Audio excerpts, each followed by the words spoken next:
Valorant is a hard game. There's so many things to think about at once. Where should I be aiming at? Where are the enemies? What abilities should I use now? Do I push? Do I not push? Is this the right play to make? Etc, etc, etc. Valorant is almost like this big equation that you have to solve, and you have to solve it fast or you're dead.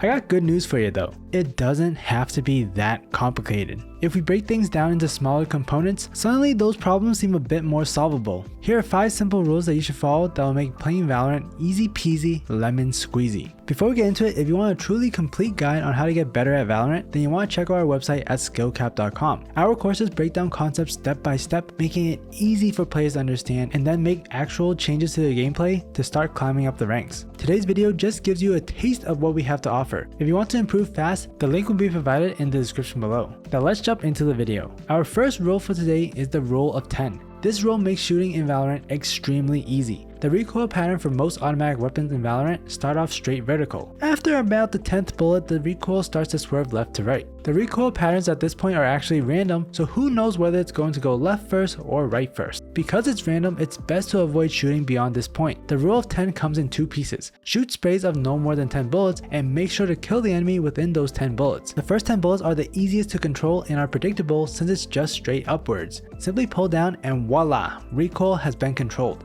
We recommend that you disregard the remaining bullets as they are more based on RNG. Also, with how fast the time to kill is in Valorant, you should really focus your practice on eliminating players within your first 10 bullets. If you don't, chances are you're the one getting eliminated. Because the recoil is vertical, getting the enemy player in the right horizontal alignment is key. If you get that correct, you'll be able to get the kill on them, no problem. Now that we know the rule of 10, when exactly should we take those aim duels? Here's another simple rule. Play aggressive when you're down and play passive when you're ahead. The main reason you want to play aggressive and push a choke point is to get a pick and gain the upper hand. Here's a 1 versus 5 situation that Xanders is dealing with and the spike is down. There are 2 options Xanders could do. Back up and play the spike or go aggressive to find earlier picks. Which one do you think is the right move?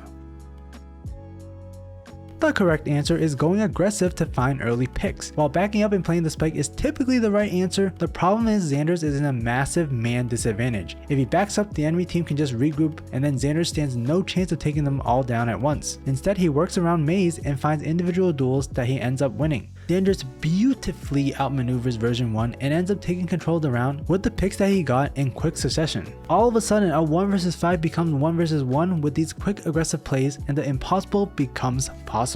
Now the odds of winning this round were still pretty slim to begin with, but when you're behind in players, you need to make some sort of push to try to minimize that deficit. Now if you already have the man advantage, you're already set to win the round and you just have to play passively with your team. There's no need to push your luck and go for more where you could risk getting yourself eliminated and evening the odds. Just stick with your team and overwhelm the enemy with your strength in numbers. In this clip, we see Hayes go for an aggressive surprise play down A short to get the first pick. Shortly after, Som gets another pick down in C site. Now it's 5 versus 3 and Energy just have to sit back, regroup, and relax. Well, Som doesn't end up playing by the book and goes for more. Luckily, he switches his position to catch Chamber off guard and gets another pick, but he ends up messing up his dash and dying for a 4 versus 2 situation, which could have easily turned into a less favorable 4 versus 3 if Som had lost that extra fight. Energy still have the man advantage here. They patiently regroup and then push the site together for an easy retake against the remaining players on version 1. If you follow the rule of aggression when you're down and passive when you're up, you'll be able to save yourself from losing potential easy rounds while giving yourself a fighting chance on those harder rounds.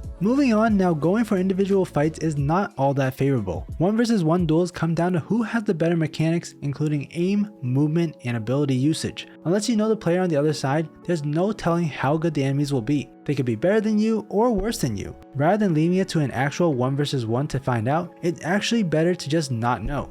Valorant is a team-based game and you should take advantage of that if you want to win. If you discover the enemy's location, push that location with your teammates. Like we mentioned in the first rule, doing this gives you strength in numbers. Penny starts off this clip trying to take A long control on his own. Keyword is on his own here as Astra ended up going A short instead. Energy on the other hand wanted to aggressively take A long, so they sent 2 players there. The smoke placed by him also gave Penny less vision to see where they were located while giving a gap for Tex to sneakily peek through for a kill. Alone, Sam would have been in a pretty sticky situation dealing with the updraft Bladestorm combo on the operator. Because he had backup, he was saved, and Penny ended up being the easier kill. On a bigger scale, if your whole team is pushing a site, you should be there with them as well. 100 Thieves does a two-way split onto the B site with both sides pushing at the exact same time. This forces the enemies to have to divide their members and attention. This makes holding the site much harder to do, and 100 Thieves tramples over LG for an easy spike plant. There's the concept of lurking, which is the exception to the rule. However, we highly suggest ignoring this concept unless you're in the higher ranks. Most of the time in lower ranks, you're lurking improperly and are just making it easier for defenders to stop your team's push. At lower ranks, you'll win much more rounds by staying with your team and properly coordinating a team push. Now, speaking about being a team, a proper team in Valorant requires a diverse agent composition. Every team should have at least one of each agent role. That means one duelist, one sentinel, one initiator, and one controller.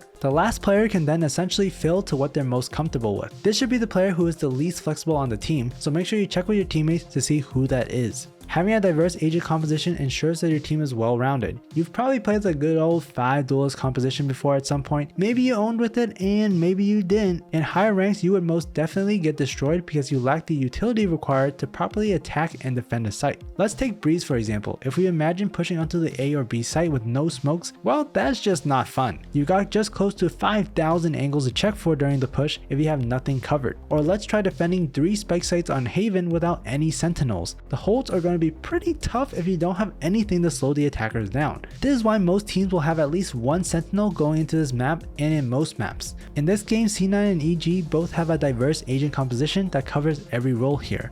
Interestingly enough, they both went with an extra initiator for this match, which seems to be a common trend we're starting to see on Haven. Having at least one agent in each role will ensure you have the proper utility and options on how to approach rounds. You have space from the duelists, defense from the sentinels, info from the initiators, and vision blockage from the controllers. Now that we're chatting about agents, let's chat about rule number 5, which is learning every agent's abilities and tricks. After playing a couple games of Valorant, you probably have a decent idea of what each ability does and how they are used, and if you don't, go do that right now. It's hard to fight against an agent that you don't know anything about, so it's essential that you learn the abilities. From here though, we gotta go another level and figure out what kind of tricks each agent has. For example, knowing that Raze is able to double satchel an insane distance to get onto you is important to know so you can predict and counter that play. Or knowing that Jet can double updraft onto some cheeky angles to pick players off is crucial. If you know this is coming, it's an easy kill that makes Jet look like a fool. Sorry Jet, had to do it to you. You don't necessarily need to know how to make these plays yourself on different agents, but knowing that the enemy could and can make those plays will allow you to better respond. Next time they try that same play, you'll be able to better position yourself or use your own abilities to fight back. That's all we have for today's video. Follow these 5 rules and you'll find Valorant is way easier to figure out and play than you thought.